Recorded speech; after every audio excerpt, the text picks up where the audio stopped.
할렐루야. 한 주간 주의 은혜 안에 가운데 평안하셨습니까? 네, 만나서 반갑습니다. 우리 하나님은 치료하시는 하나님인 줄로 믿습니다.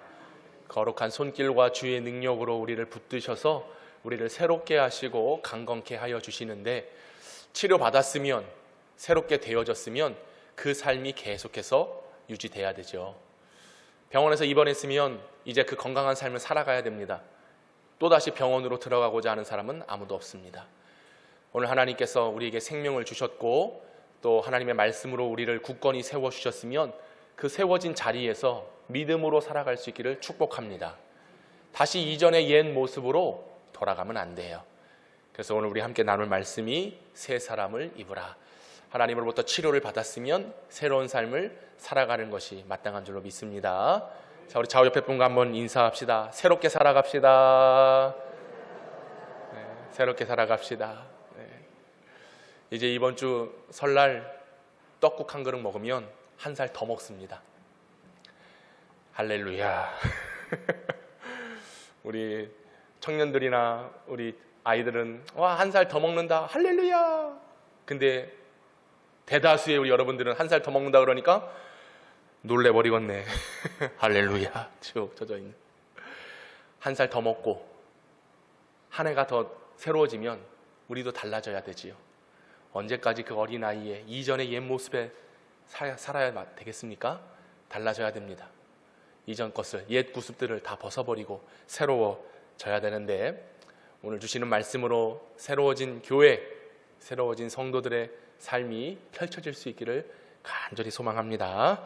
미국 스탠포드 대학의 심리학 교수입니다. 필립 짐바르도라고 하는 사람이 이러한 실험을 했어요. 어떤 실험을 했느냐? 자동차 2대를 사놓고요, 동일한 지역에 세워놨습니다. 그런데 어떻게 세워놨느냐? 그 자동차 보닛 있죠? 엔진룸을 덮고 있는 그 덮개, 이것을 살짝 열어놔서 마치 고장이 난 차처럼 세워놨습니다.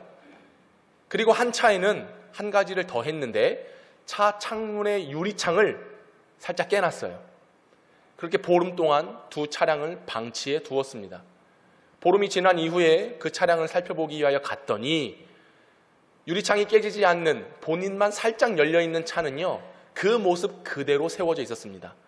근데 유리창이 깨져 있던 그 자동차는 어떻게 되었느냐? 차 안에 있는 모든 부속품들을 다 훔쳐가고요, 심지어 바퀴까지 깨가고요, 더 이상 훔쳐갈 게 없으니까 그 차를 부수기를 시작했습니다. 결국 폐차가 되었다라고 하는 이야기예요. 이게 실제로 있었던 실험입니다. 멀쩡한 차는 그대로 둡니다. 근데 조금의 문제가 있거나 깨진 차는요, 희한하죠. 그걸 왜 훔쳐갈까요?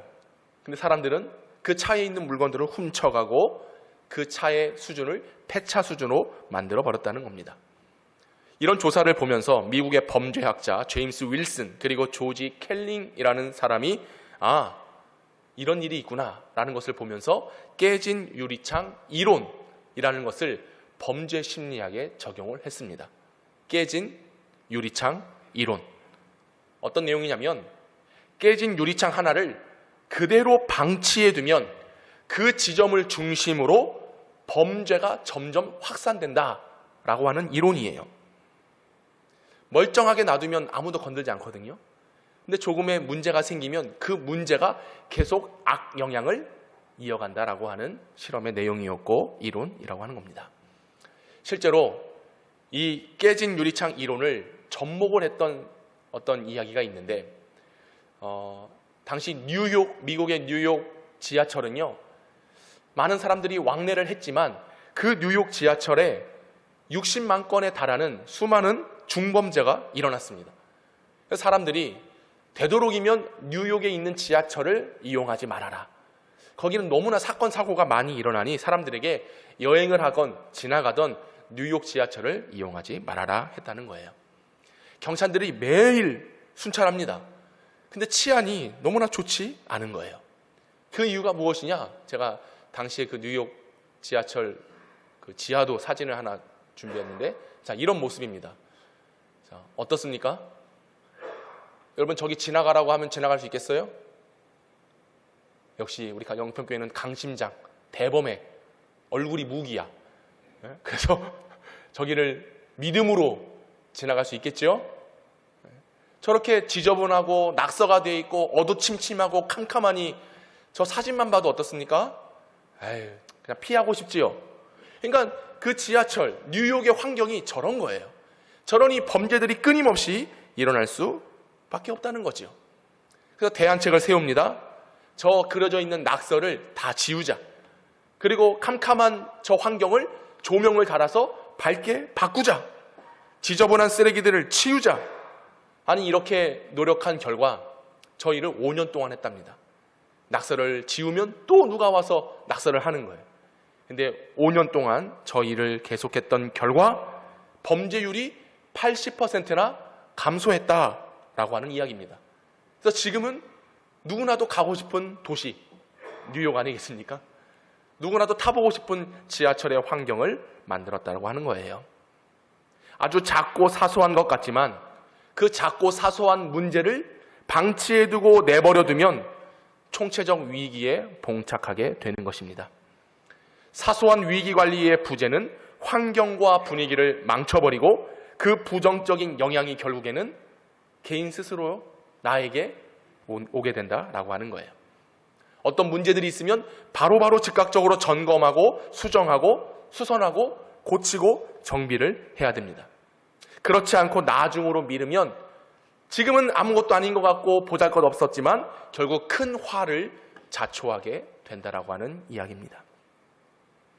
저는 이런 이 깨진 유리창 이론과 그리고 이런 뉴욕에 있었던 그런 사건들과 이야기들을 저는 종종 봅니다. 언제 보느냐? 우리 교회 밖에 나가 골목을 다니면 그 모습을 자주 봐요. 주일과 화요일과 목요일 너무나 중요한 날입니다. 언제요? 주일, 화요일, 목요일. 제가 잊으면 안 돼요. 잊으면 큰일 나요. 왜? 쓰레기 버리는 날이에요. 문제 있습니까, 여러분? 왜 오늘따라? 네? 주일과 화요일, 목요일 쓰레기 버리는 날 쓰레기 안 버리면 혼나요. 그러니까 그날을 꼭 지켜야 되겠지요. 그런데요, 때로는 월요일 날, 수요일 날, 금요일 날 쓰레기 버리지 않는 날에 누군가가 교회 그 골목, 우리 여기 통로에 쓰레기를 버려두잖아요. 그러면 여지없이 거기다가 쓰레기를 버리는 사람들이 넘쳐나요. 우리 이숙희 권사님 늘 고생하시죠. 네. 우리 대장이세요, 여기 골목 대장. 네. 그러니까 누군가 쓰레기 버리면 그거 치우는데 아주 열심히 섬겨주시죠. 네. 희한합니다. 누군가 하나 버려놓은 쓰레기 거기에 수많은 쓰레기들이 모이는 거예요. 처음에는 아주 작은 쓰레기였습니다. 근데 결국 나중에는 산을 이루게 되는 것이죠. 오늘 쓰레기 버리는 날인데 오늘 잘 버려야 되겠습니다. 바로 그런 겁니다. 지켜야 될 것을 지켜야 되거든요. 근데 지켜지지 않은 무질서, 그 무질서가 혼란을 주고 만다라고 하는 거예요. 그 혼란은 결국 범죄로 이어집니다. 결국 그러한 상태가 우리 모두에게 피해를 입게 되는 원인이 된다라고 하는 거예요. 그래서 경각심을 가지고 사소한 것일지라도 깨지지 않도록, 버려지지 않도록, 소홀히 여겨지지 않도록 세심하게 살펴봐야 됩니다. 교회가 그렇습니다. 어느 한쪽이 무너져 버리면, 어느 한쪽에 문제가 생겨버리면 그 누수된 곳으로 계속 새어나가게 돼 있어요. 은혜도 마찬가지입니다. 어느 한쪽에 문제가 생기면, 영적으로 문제가 생겨버리면 자꾸 받은 은혜가 빠져나가고 마는 거예요. 그래서 그 깨진 유리창 이론의 공식이 있어요. 수학적 공식. 100 빼기 1은 뭡니까? 어렵습니까? 그럼 쉽게 10 빼기 1은 뭐예요? 9입니다. 10개 중에 하나 빠지면 9개가 남지요. 100개 중에 하나 빠지면 99개나 남습니다. 이야, 많이 남았네? 아니라고 하는 거예요. 깨진 유리창의 이론에 비하면 100 빼기 1은 0입니다. 10 빼기 1은 0이에요. 하나밖에 안 빠졌는데요? 아니요. 그 하나 빠진 게 결국 전체에 영향을 줘서 제로, 아무것도 없는 상태가 되고 만다는 것입니다. 우리 그리스도인들의 영적인 생활도 마찬가지예요. 우리는 육체를 가지고 살아갑니다. 육체를 가지고 살아가지만 영적인 존재로서 오늘도 하나님의 말씀을 듣고 예배하는 자리에 나와서 거룩함으로 살아가려고 힘쓰고 있지요. 그러면 이 육신적인 것과 영적인 것을 따로 분리할 수 있느냐? 분리할 수 없어요. 영과 육이 상호 연관적으로 이어져 있습니다. 따로따로 분리되어 있지 않습니다. 하나로 연결되어져 있는 유기적인 것입니다. 예를 하나 들어볼까요? 요즘 막 일하고 지치고 피곤하면 막 목이 뻐근해요. 그죠? 오늘 좀 목이 뻐근한 사람들이 많이 있는 것 같아요. 자, 나는 얼마나 착하고 친절한 목사입니까? 자, 목 한번 스트레칭 한번 해보세요. 빨리 해보세요. 잠자지 말고. 아이고. 자, 뻐근하면 방치해두면 안 되겠죠? 할렐루야. 방치해두면 안 돼요. 이거 방치해두면 나중에 어깨도 아프네. 나중에 허리도 아프네. 왜 이렇게 손발이 저리지? 이 목 하나 방치해뒀을 뿐인데 혈액순환이 안 돼요. 여러 신경들이 문제가 생겨요. 결국 모든 몸에 질병이 찾아오게 된다라고 하는 것입니다. 그러니 이거 내버려두면 돼요, 안 돼요? 안 되죠. 빨리 그 문제를 해결을 해야 되는 것입니다. 이와 마찬가지로 우리 몸이 다 상호 연결되어 있는, 유기적으로 연결이 되어 있는 거예요. 어느 한쪽에 약화되면 그 약화된 것이 전체에 영향을 미치는 것입니다. 도미노 현상이에요. 하나가 쏙 빠져서 무너져 버리면 전체가 다 무너져 버리고 마는 것입니다. 창문 하나가 깨졌을 뿐입니다. 그러나 모두가 파손되어져 결국 폐차가 된다라고 하는 유리창, 깨진 유리창의 이론처럼 나의 신앙과 나의 경건의 삶을 잘 살펴봐야 돼요. 혹시 문제 있는 곳은 없는지, 깨진 곳은 없는지 잘 살펴봐야 되는 것입니다. 특별히 교회 안에서는 더 그런 것 같아요. 세심하게 살펴야 돼요. 누구 하나가 소외되지는 않았는지, 어려움을 당하고 있지는 않는지, 작은 한 사람이겠지만 그 한 사람의 영향이 결국에 전체에 영향을 미치기 때문에 그렇습니다.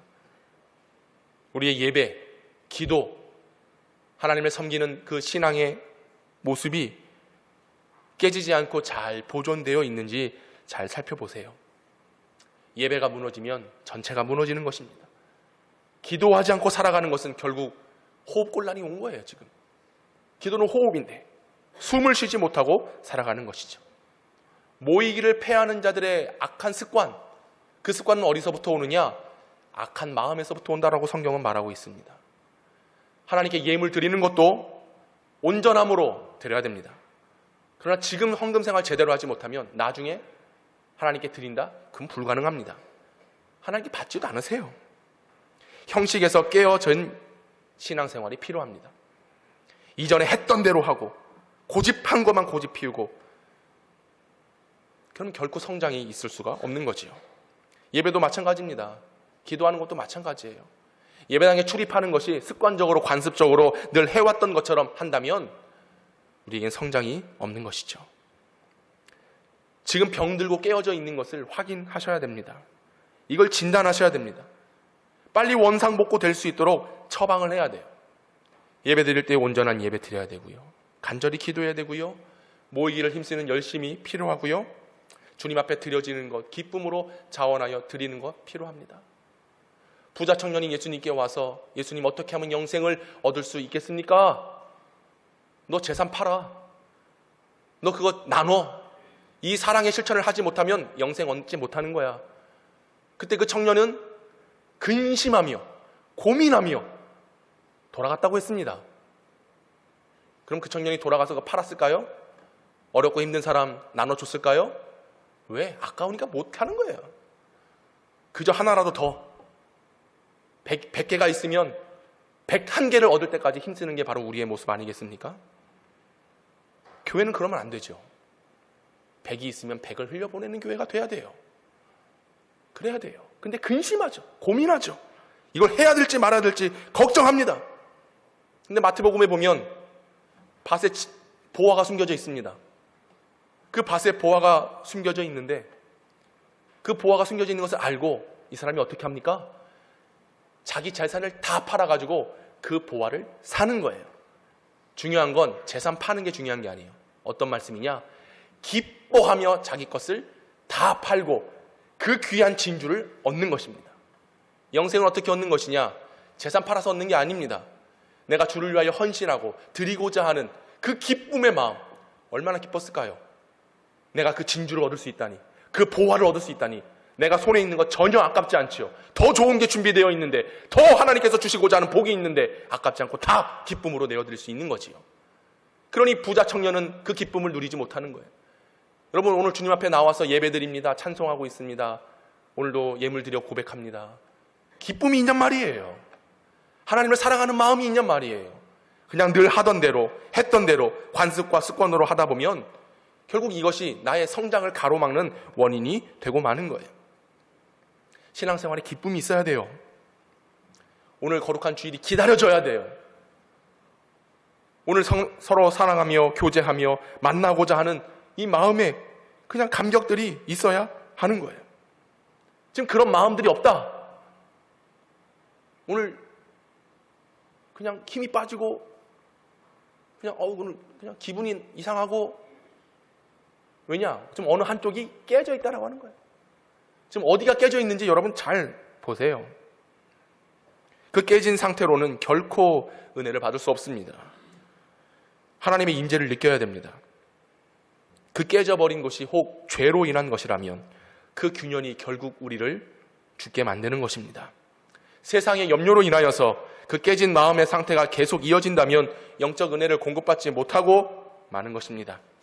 그런 증상이 있다면 빨리 자각하여 빨리 점검하고 고쳐야 하는 거예요.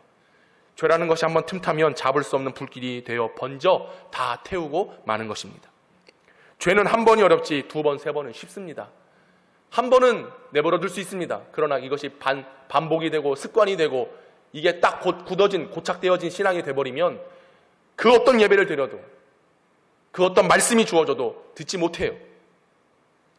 마음이 굳어져 있기 때문에, 여전히 염려로 가득하기 때문에 주님의 은혜 앞으로 나아갈 수 없는 것입니다. 그래서 오늘 본문의 사도 바울도 새 사람이 되기 위해서 유의해야 될 것, 조심해야 될 것을 말하고 있습니다.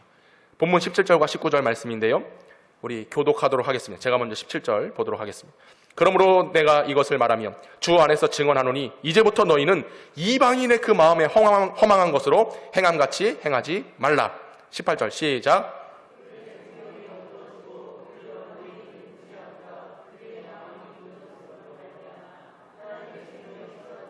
같이 봅시다. 19절 시작. 그들이 감각 없는 자가 되어 자신을 방탕에 방임하여 모든 더러운 것을 욕심으로 행하되. 이게 우리의 영적인 문제입니다. 이방인의 허망한 것, 세상에서 했던 그대로 하는 거예요. 총명이 어두워져. 오늘 하나님의 말씀을 듣고 있는데 이게 무슨 말인지 도저히 몰라. 꽉 막혀 있다라고 하는 거예요. 그러니 무지하죠.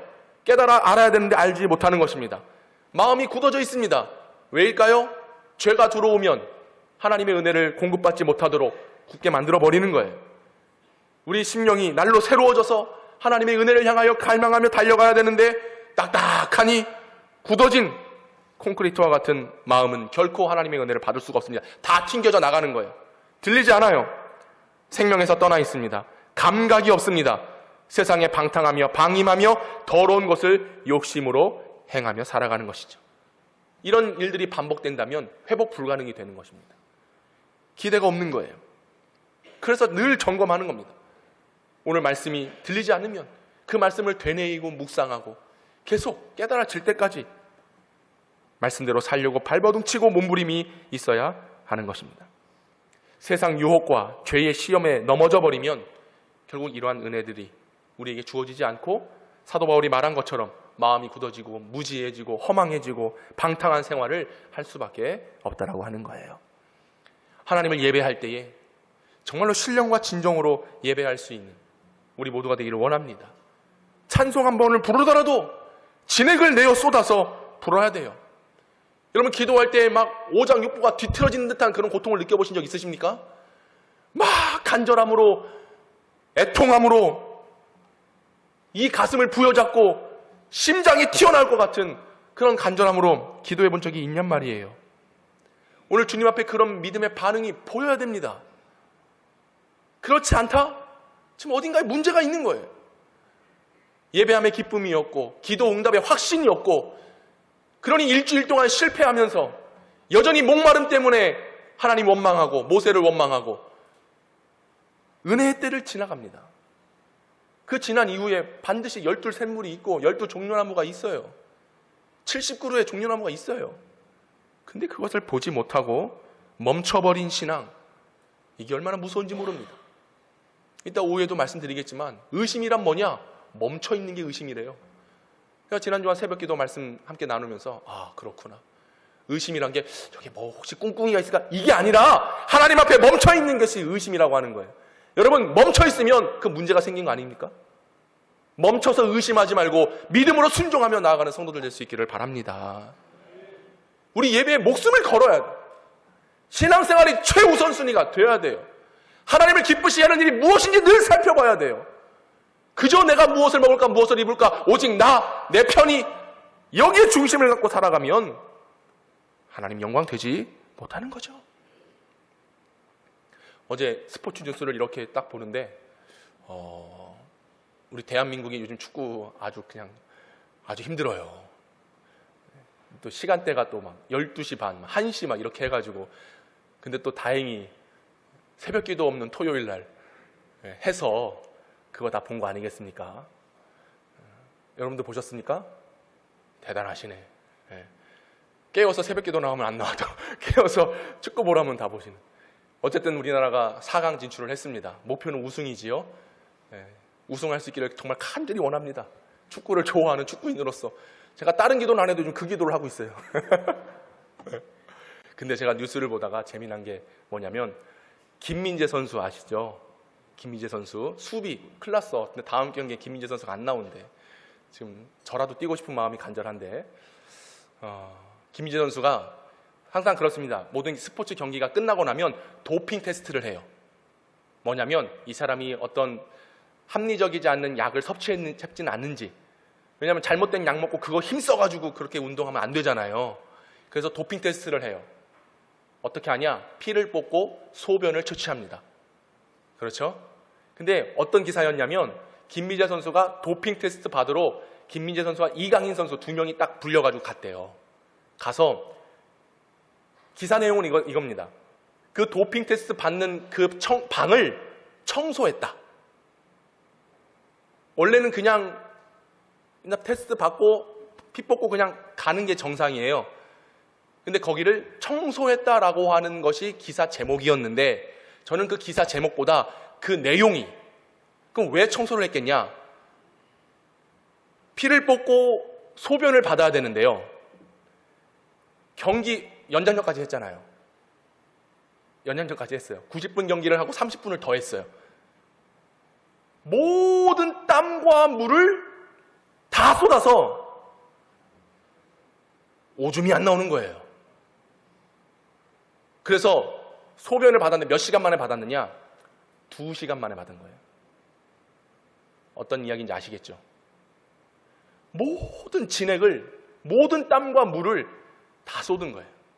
그래서 내가 이제 우리 선수들 자꾸 못한다고 내가 욕하지 말아야 되겠다. 얼마나 고생하는 거예요. 그죠?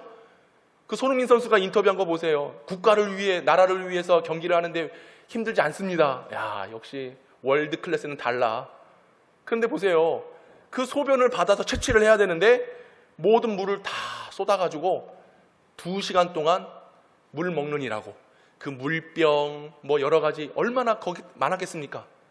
근데 그거를 싹 다 치우고 왔다라고 하는 기사였는데, 저는 거기서 그렇구나.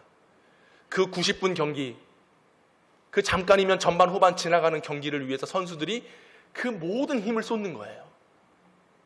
모든 힘을 쏟아요. 귀 있는 자는 들을지어다.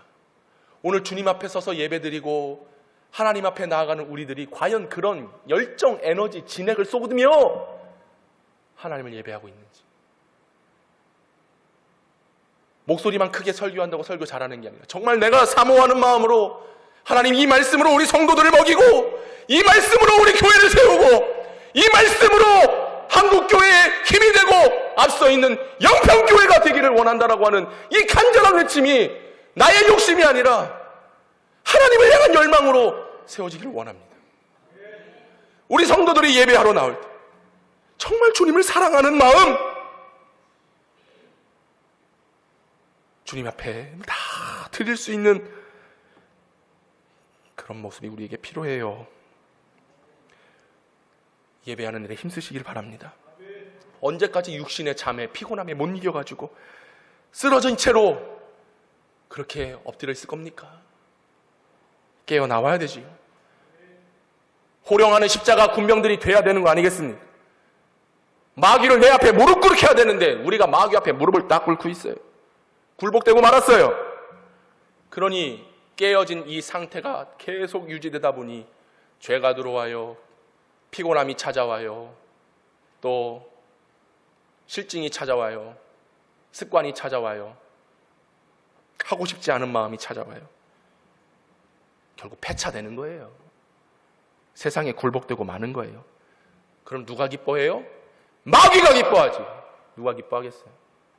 하나님 기뻐하시는 일을 살아가야 되는데, 하나님의 치유하심으로 새롭게 고쳐주셨는데, 자 이제 새롭게 살아라, 2024년도는 정말로 달라진 모습으로 살아라 하는데 여전히 그 모습 그대로야. 달라지지 않아. 변화를 볼 수가 없는 겁니다. 왜? 여전히 깨어진 상태에서 세상에 굴복되며 살고 있기 때문에 그런 것이죠. 이 문제를 해결하기 위한 해결책이 무엇이겠습니까? 사도 바울은 말합니다. 새 사람을 입으라. 새 사람의 옷을 입어라. 그것이 대안입니다. 오늘 본문 22절과 24절에 말씀합니다. 우리 다 같이 한번 읽어보겠습니다. 시작. 너희는 유혹의 욕심을 따라 썩어져가는 구습을 따르는 옛사람을 벗어버리고 오직 너희의 심령이 새롭게 되어 하나님을 따라 의와 진리의 거룩함으로 지으심을 받은 뭘 입으라고요? 새 사람을 입으라. 새 사람을 입으라. 오늘 유혹의 욕심을 따라 썩어져가는 구습을 따르는 옛사람을 벗어버려야 된다. 깨어버린 이 마음을 우리는 벗어버려야 됩니다. 성경에서 말하는 욕심은 이런 뜻입니다. 하나님의 통제를 받지 않으려고 타락해진 상태. 이게 욕심이에요. 그래서 마음대로 원하는 대로 자기 마음대로 행하는 악한 마음을 바로 욕심이라 말하고 있습니다. 오늘 성경에도 말하고 있습니다. 19절에 보니 감각 없는 자가 되어 자신을 방탕에 방임하며 모든 더러운 것을 욕심으로 행하되. 왜 욕심으로 행하느냐? 하나님의 다스림을 거부하는 거예요. 주님의 통제를 받지 않으려고 하는 거예요. 그리고 내 마음대로 살려고 하는 것이 바로 욕심이다. 이 욕심이라고 에피디미아스라고 하는 단어를 썼어요. 에피디미아스, 욕심, 디미아스. 근데 이 말이 어디서 나왔는가 보니까 여러분 디나미스라는 말 들어보셨어요? 어떤 말이냐? 오직 성령이 너희에게 임하시면 너희가 뭘 받느냐? 권능을 받고. 여기서 말하고 있는 권능이 디나미스입니다. 내게 능력 주시는 자 안에서 모든 것을 할 수 있다고 할 때 그 능력이 뭡니까? 디나미스입니다. 이 디나미스는 여러분이 잘 알고 있는 다이나마이트가 이 디나미스라고 하는 단어에서 파생이 된 거예요. 다이나마이트는 뭡니까? 빵 하고 터트리는 폭발력, 큰 힘을 말하는 거예요. 곧 디나미스는 힘과 능력과 권능을 뜻하는 것입니다. 자, 이 말이 뭐냐? 근데 에피디마스, 능력인데 그 능력이 어떻게 작용하는 것입니까? 내 욕심대로 작용을 하고 있는 거예요. 하나님께서 부어해 주시고 공급해 주시는 힘으로 살아가야 되는데 그 힘을 거부하고 내 힘으로 살아가려고 하면 에피디미아스, 욕심으로 충만해지는 것입니다. 옛사람을 벗어버리고 새로운 피조물이 되어서 하나님의 영광과 주의 기쁨을 위하여 그 온 힘과 전력을 진액을 쓰어둬야 되는데 나를 위해 사는 거예요. 그 힘을 내 목적을 위해 펼치는 거예요. 그러니 그것은 하나님의 힘이 아니라 나의 힘이 되고 마는 것이죠. 그 나의 힘은 결국 욕심이라.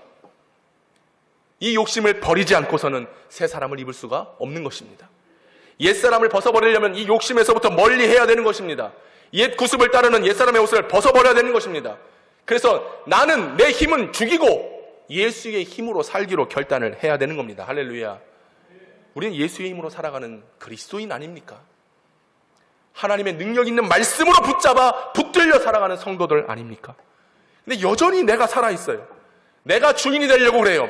이런 활개를 치는 인생이 되어버리면 결국 나의 인생의 목적은 나를 위한 욕심으로밖에 나타날 수밖에 없는 거죠. 이 욕심이 그래서 우리를 깨지게 하는 거예요.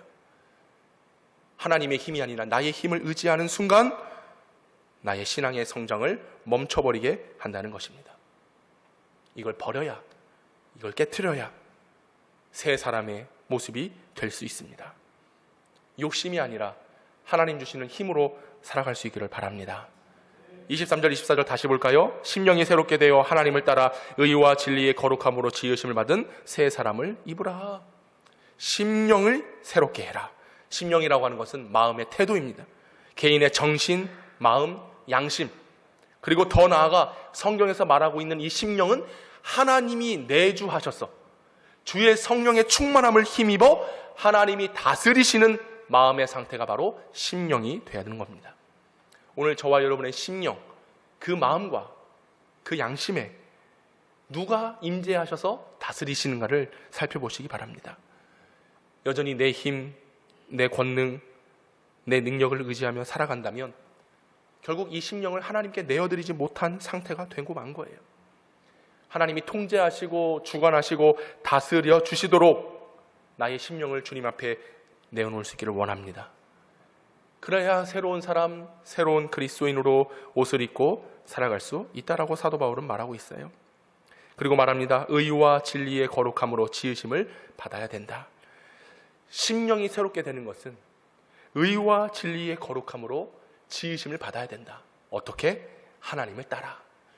여기서 하나님을 따라라고 하는 것은 하나님께서 세상을 말씀으로 그리고 또 우리들을 창조하신 줄로 믿습니다. 하나님의 그 놀라운 창조의 능력을 의와 진리의 거룩함으로 나아가야 된다. 결국 우리의 힘으로는 아무리 노력을 하려고 해도요, 이 욕심을 벗어낼 수가 없어요. 근데 하나님께서 창조하시고 보시기 좋았더라 라고 하는 그 하나님의 음성이 들릴 때까지 내가 하나님 앞에 붙들려 있어야 되는 거예요. 하나님의 그 섭리와 하나님의 능력을 내가 받아들이고 하나님의 형상대로 되어져 나아가기를 바라야 되는 것인데, 그러려면 하나님을 따라 의가 필요하다. 그 의, 그 의로움이라고 하는 것은 디카이오시네라고 하는 단어를 썼어요. 그 뜻은 뭐냐? 관계입니다. 관계. 내가 하나님의 힘을 가지고 주님께 영광 올려드리는 삶을 살고자 할 때에 가장 먼저 관계, 하나님과의 관계, 하나님과의 관계가 잘 이어져 있는지 아니면 단절되고 깨져버리고 누수가 되어 있는지 여러분 잘 살펴보셔야 돼요. 하나님과의 관계가 바로 이어질 때에 거룩한 옷을 입고 새로운 삶을 살 수가 있게 되는 것입니다. 옛 모습을 벗어버리는, 청산할 수 있는 길은 하나님을 붙드는 겁니다. 하나님을 의지하고 하나님께로부터 연결된, 그래서 하나님께서 주시는 영적인 양분을 공급받아 살아갈 때에 우리가 새로운 피조로서 주님 원하시는 뜻으로 행하며 나아갈 수 있는 것을 항상 기억하시기 바랍니다. 하나님의 의가 필요해요. 그 의로움. 그래서 여러분, 그 의로운 관계를 회복시키시기 위해서 하나님이 택하신 방법이 뭡니까? 이 땅에 예수 그리스도를 보내주신 거예요. 예수님을 통하여서 그 막혀진 담을 하나로 만드시기 위하여, 허물어진 관계를 다시 회복시키시기 위하여 예수님을 보내주신 것이죠. 에베소서 2장 14절에 이렇게 말씀하십니다. 그는 우리의 화평이신지라 둘로 하나를 만드사 원수된 것 곧 중간에 막힌 담을 자기 육체로 허시고. 그리고 말씀하십니다. 16절 18절 같이 한번 읽어봅시다. 시작. 또 십자가로 이 둘을 한 몸으로 하나님과 화목하게 하려 하심이라. 원수된 것을 십자가로 소멸하시고 또 오셔서 먼 데 있는 너희에게 평안을 전하시고 가까운 데 있는 자들에게 평안을 전하셨으니 이는 그로 말미암아 우리 둘이 한 성령 안에서 아버지께 나아감을 얻게 하려 하심이라. 믿으시기 바랍니다. 이 의는 곧 하나님과의 관계입니다. 이 의의 완성은 곧 하나님의 아들 예수 그리스도세요. 화평의 사신으로 오신 예수님, 원수된 우리들을 하나로 만드시기 위하여 자기의 몸을 허셨습니다. 어떻게 해요? 십자가에서 자신의 몸을 내어주심으로 말이죠. 이것이 예수님께서 행하신 의로움이고 하나님께서 보여주신 의입니다. 그러므로 우리가 새로운 사람, 새로운 피조물이 되기 위해서는 바로 이 의로운 주님과의 관계를 잘 이루어 가야 하는 것입니다. 근데 여러분 기억하실 것은 이 의로움의 관계는 반드시 수직적으로 이루어집니다. 이것을 기억하셔야 돼요. 우리의 구원 얻음은 하늘로부터 임하는 것입니다.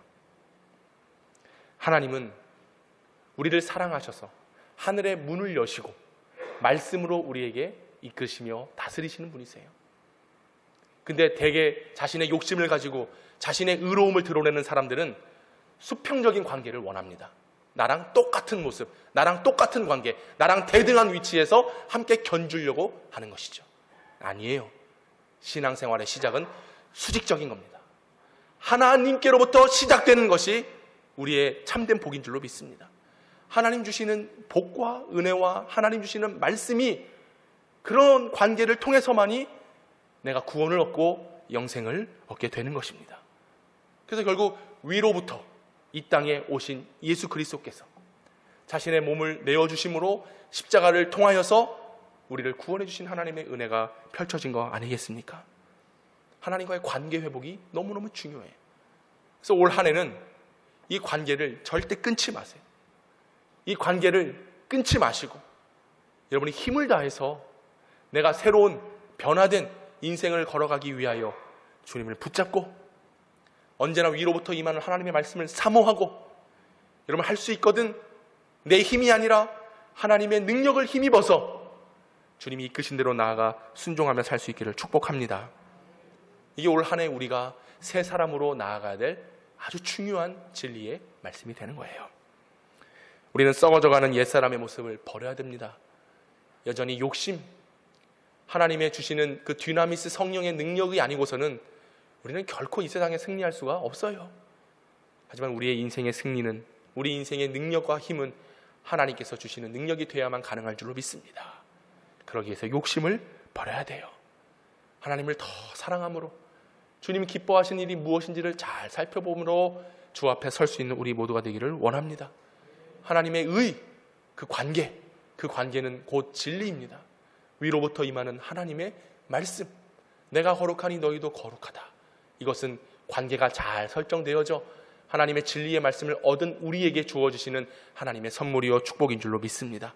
그래서 올 한 해는 거룩함으로, 새로움으로, 진실함으로, 하나님을 사랑함으로 내 힘이 아니라 하나님의 주시는 능력과 힘으로써 폭발력 있는, 능력 있는 믿음의 삶을 우리 모두가 걸어가 변화된 성도들의 삶을 통하여 하나님께 영광 올려드릴 수 있기를 주님의 이름으로 축원합니다. 기도합시다. 하나님,